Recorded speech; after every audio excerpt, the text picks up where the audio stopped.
And so there's very targeted recruitment from American Samoa, from Federated States of Micronesia and the Marshall Islands for food workers. You're talking about foster farms, you're talking about Tyson, but oftentimes when they come here, there's no support because these corporations are now set up as social service agencies.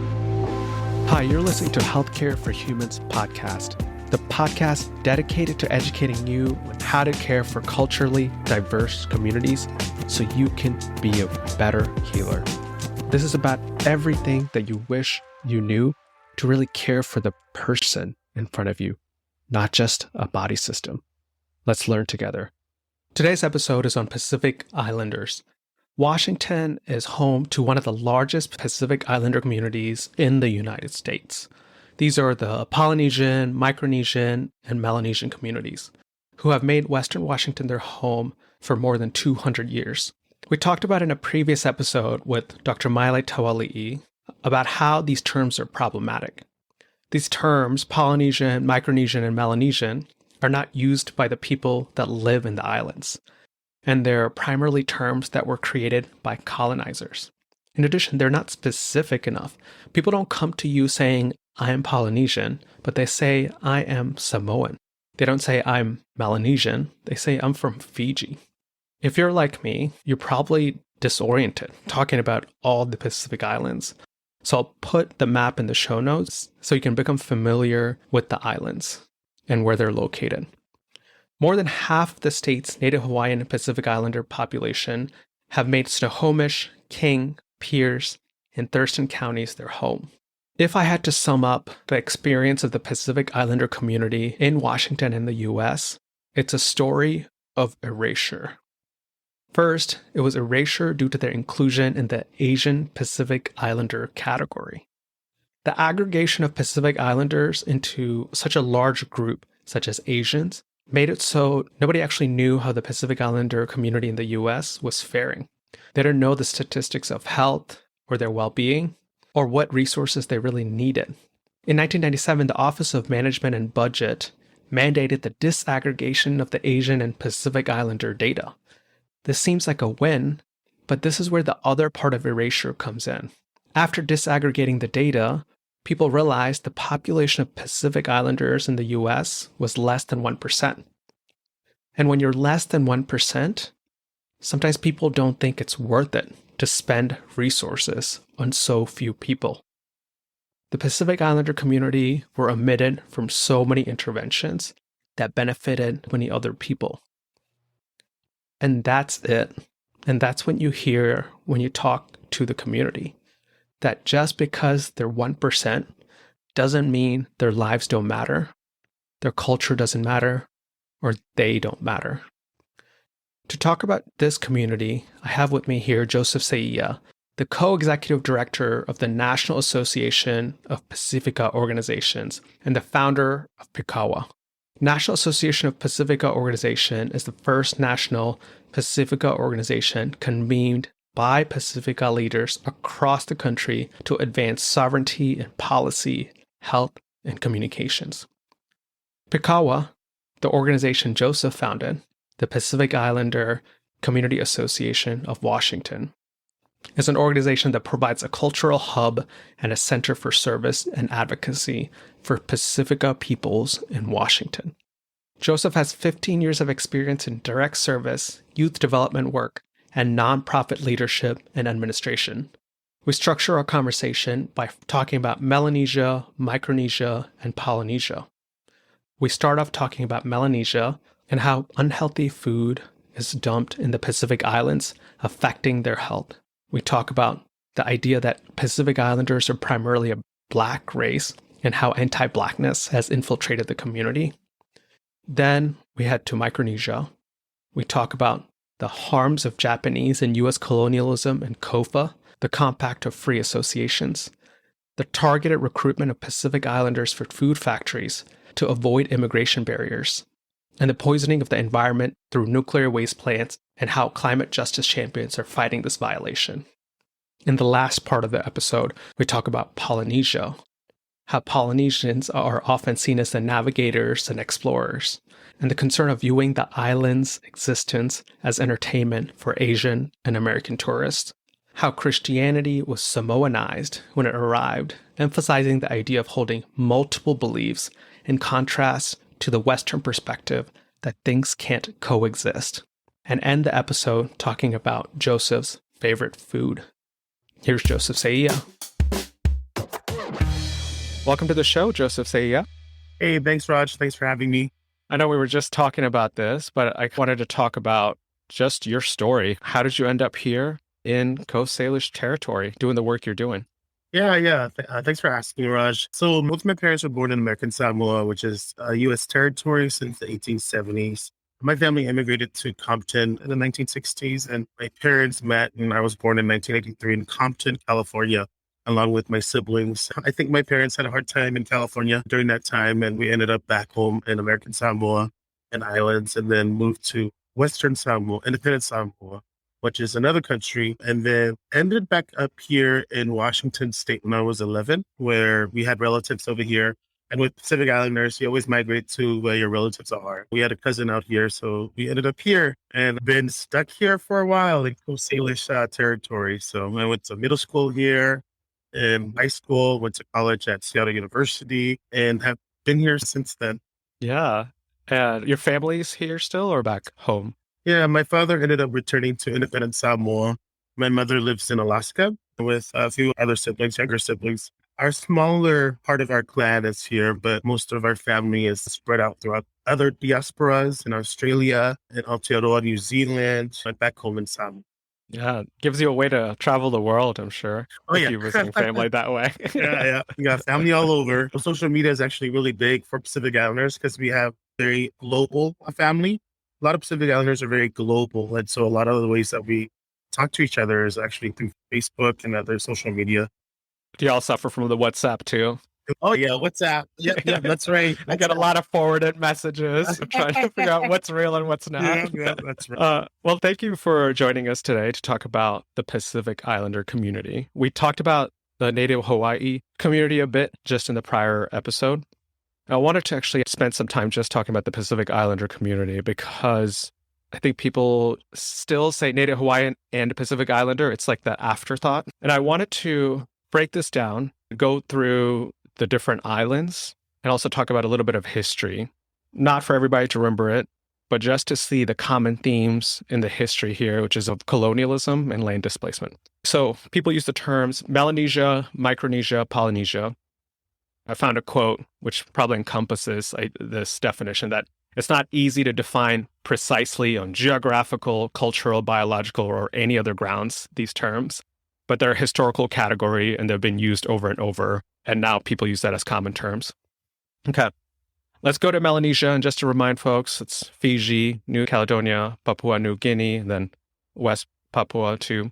So there's a sizable population of the Fijian community in northern Washington, right? Around the Everett and Snohomish cities. Is that right? Yep. I wanted to talk about food for these different islands. Do you think Pacific Islander foods are overall similar? Is it still breadfruit, taro, things like that? Yeah, that's the indigenous sources of food, right? Our foods that you'll find on any tropical island, which is root-based, a lot of roots.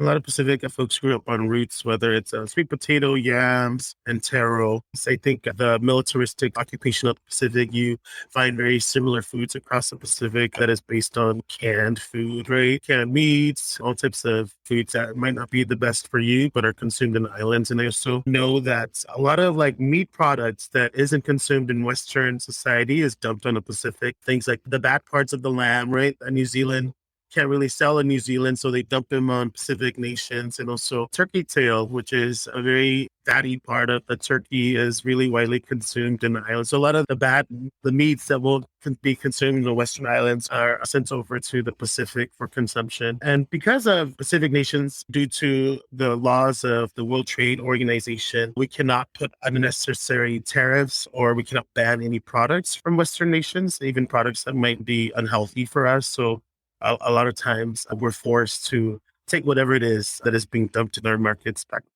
Yeah. And I think it affects the economic life there too. If you flood the market with cheap, unwanted meat, it's going to change what's available and what people are able to afford too. That's right. Yeah. We saw the impacts of colonialism through the dumping of food on the Pacific nations in jumps in rates of diabetes. A lot of the diseases were not in existence in the Pacific in the 1900s. And then you saw within 2 decades, for the first time, diabetes up to 50% in most of the island nations. And that was a direct impact of how Western foods has really destroyed the health of Pacific peoples. Yeah, yeah. Now that we're getting into it, I think it's a good time to highlight the facets of racism that happen when we talk about the community being obese, having diabetes, and it's because of their behavior or the choices they make. When there's all these underlying facts about the history and how societies have made food available or unavailable and have changed essentially what is supposed to be a healthy, nutritious diet into whatever's left over from our countries. That's right. Before we go to Micronesia, I would say that most Pacific Islanders that exist in the world are actually from our Melanesian territories. They're often the most under-celebrated, under-recognized Pacific peoples. Most Pacific Islanders have some degree of Melanesian genetics within them. So we are Black and brown. And I have to tell people that Pacific Islanders are primarily a Black race because of our kin to Melanesia. And there's still very explicit ways that Asian people, Pacific peoples, are still looked down as savages. All of the images from the U.S. slavery is still perpetuated to downgrade and dehumanize our Melanesian brothers and sisters and compare them to monkeys living in the jungles. And so there's very explicit racism that impacts our Black Pasifika, I should say. And we've done a lot of work to continue to lift up Melanesian kin because we know that we're all kin to Melanesia. I am a descendant of Melanesian people as well. And all Pacific Islanders are descendants of Melanesian people, whether we like it or not. A lot of the anti-blackness that we now experience in the Pacific Islander community is from the influences of the church, the image of white Christ, and also seeing that white skin is privileged and lifted up as something that is more beautiful and more ideal than your grandmother who is Black skin. So you often see white products being sold in markets in Melanesia and Micronesia and Polynesia because of anti-blackness sentiments that was fed to us through religion and also through real rewards. Because under colonial rule, only half white persons were given the right to vote in many of these setups in the Pacific. So that also equated to being fully human. In the US, they also had different standards that measured Black vote, right? Vote privileges. Similar things were happening in the Pacific where you had to be half white in order for you to actual vote in a lot of those colonial structures. So whiteness is still lifted up in many ways. I think it's important to talk about internalized racial inferiority.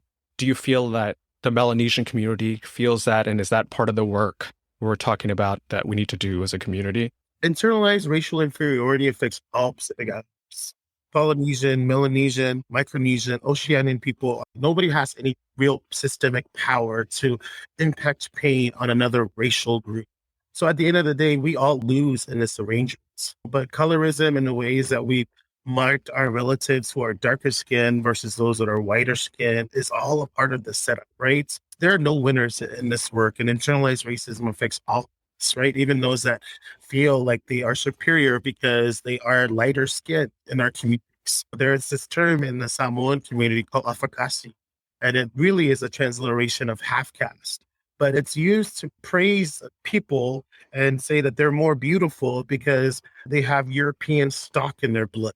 And that was perpetuated because of colonialism to marry Europeans and marry white people because the lighter your skin, the more privileged you will be socially, economically, and political status. You're lifted up for all of those reasons. And yeah, that is something we continue to face in Pacific communities. And we're having to make sure that we together as a community are having dialogue and that we are not indeed continuing to perpetuate anti-blackness within our own families. Yeah, it resonates with me because we struggle with that in the Indian community too. There's darker Indians and lighter Indians. And skin whitening creams, it's like $1 billion industry. So same work about figuring out how to come together as a community. You know, Raj, that's fun that you bring that up because I was in Fiji about 3 years ago and the stuff that is aired in Fiji are actually Indian TV. And you go to Fiji and on TV are all these white-skinned people. I've never seen a white-skinned Indian, by the way, but this is what's on 24/7 in Fiji. And you look at the melanin of the actual people that live there, all dark-skinned, indigenous Fijians and Indo-Fijians, but yet they're eating this BS stuff on TV that is all white-skinned peoples that they're seeing 24/7. And you see the product of that because you go to any market. there's whitening products everywhere. And so it's a very common sort of product that is being sold in the islands. Yeah, yeah. Thanks, Joseph, for explaining that part of Melanesia a little more. So the next thing that I have is Micronesia, the Federated States of Micronesia, Marshall Islands, and the U.S. territories of Guam, or part of Micronesia. I think it's a good time to talk about COFA. It comes up a lot, but I don't think people really understand that. Most people don't know, but most of the North Pacific, after the World War II, Japan had committed genocide in many parts of Micronesia because of their proximity to Japan, and also because of the North Pacific's relevance as a pathway between Asia and also the U.S. So there was a lot of genocide happening in the North Pacific, and also the torture and rape of women, Pacific women being used as comfort women as well in that history, I think oftentimes is forgotten. And so there are a lot of mixed race North Pacific Islanders with Japanese blood because of the brutalities that Pacific Islanders faced when they were under Japanese rule. They left, the U.S. came in, one oppressor for the other, and the U.S. still did not see the humanity of the peoples there because of their relationship to indigenous people in the U.S. and instead used the North Pacific as practice for their atomic nuclear bombs. And so nuclear bombing was done in North Pacific for 20 years that led to a whole destruction of ocean and food source for a lot of our Micronesian brothers and sisters. And instead of going through a process of reparations, the U.S. decided to let them go under the Compact of Free Association, right? So there's no sort of moral, economic, political reparations to be given to our Micronesian brothers and sisters. And instead they signed these very weak agreements of free association that allows our Micronesian nations to have to be freestanding, to be independent, but still are able to still travel here without any sort of social support. They just need their I-94 to get here. But once they get here, they don't qualify for any healthcare provisions, any benefits through DSHS. And so they're really left defenseless when a lot of our communities from Micronesia emigrate over. And when I say Micronesia, I'm talking about the larger Micronesia, but that also includes our Marshallese siblings, our Palauan siblings, and also our Chamorro siblings from CNMI and also Guam.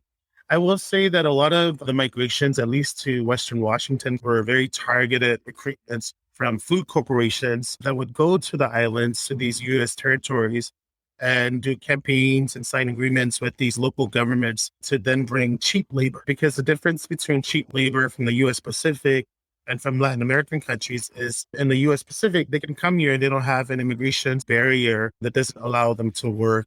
And so there's very targeted recruitment from American Samoa, from Federated States of Micronesia and the Marshall Islands for food workers. You're talking about foster farms, you're talking about Tyson, you're talking about in King County, there's a Tyler's Farm, which is a chicken corporation that they recruit American Samoans from American Samoa. But oftentimes when they come here, there's no support because these corporations are not set up as social service agencies.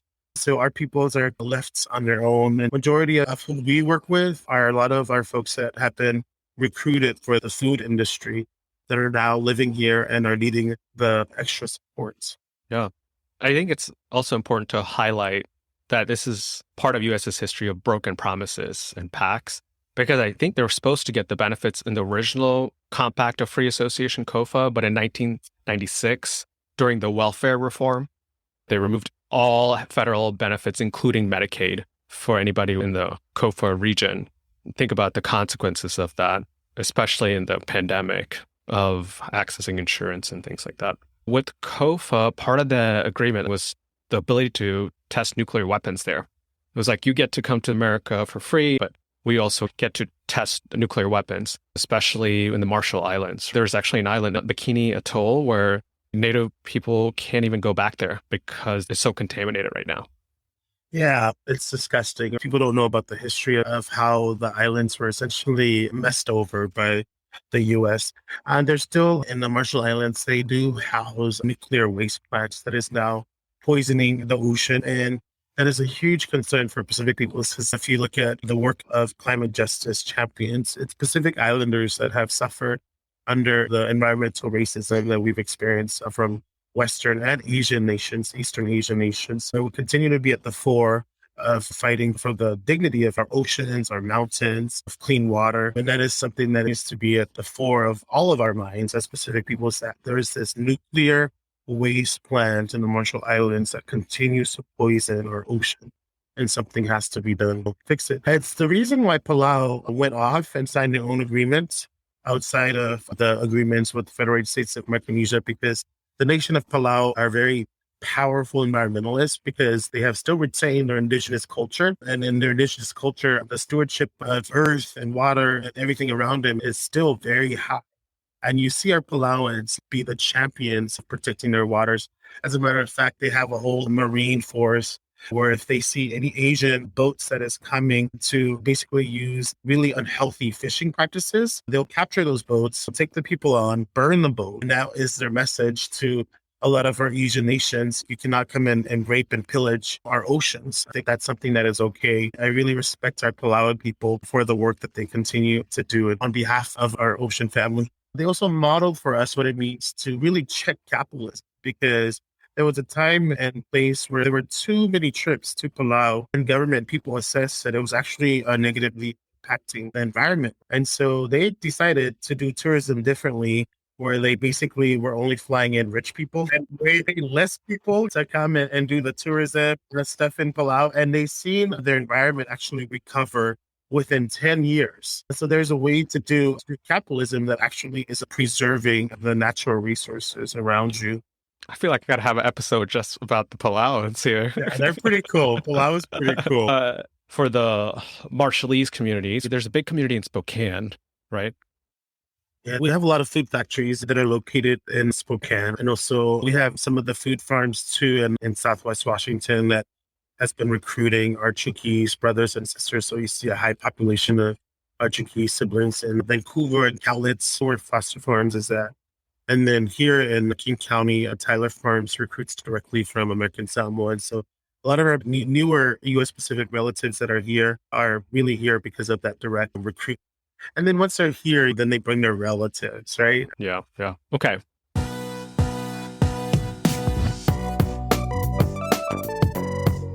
Let's go to Polynesia. The islands there are America, Samoa, Cook Islands, Tonga. You are Samoan, as you mentioned earlier. What should we know about Samoa? Yeah, so I'm Samoan, Tongan, and Maori. In Polynesia, we are perhaps known as the ones that historically were the navigators, right? Because a lot of our islands very far out from the closest continents. And also when people arrived in the Samoan Islands, they called us the island of the navigators because there were thousands of big ships that were going in and out. I should say that there were a lot of strategic ways that navigation was actually destroyed by the colonial forces. I know that for Samoa, a lot of our big ships that we called Alia were actually put down by some of the colonial governments that were there to restrict movement of Samoan people. Part of their ways of trying to control and take over the islands by burning the ships of our peoples. And I think Polynesian people have had a very interesting relationship with our Western relatives, and that they idealized us as their paradise, then marketed us as their paradise. And there's a large tourist industry that takes place in Polynesia to entertain white and Asian tourists, or the fantasy of a lot of these big nations where they come in and take vacation at. But I would say that Polynesian people have been here to the U.S. since time immemorial. We have been mixing with Native people here for a while. Since the 8th century, we've been doing trading with indigenous people of the Americas. And so there's been a long history of connection between indigenous Oceanian people and indigenous North and South Americans. And a more recent sort of migration to Washington was actually around 200 years ago when they brought Polynesians from Hawaii and Samoa and other regions to essentially cut down the trees that facilitate the timber industry. Because part of the history that people don't know is when slavery ended in the Americas, it actually traveled to the Pacific, and we called it the Blackbird slavery.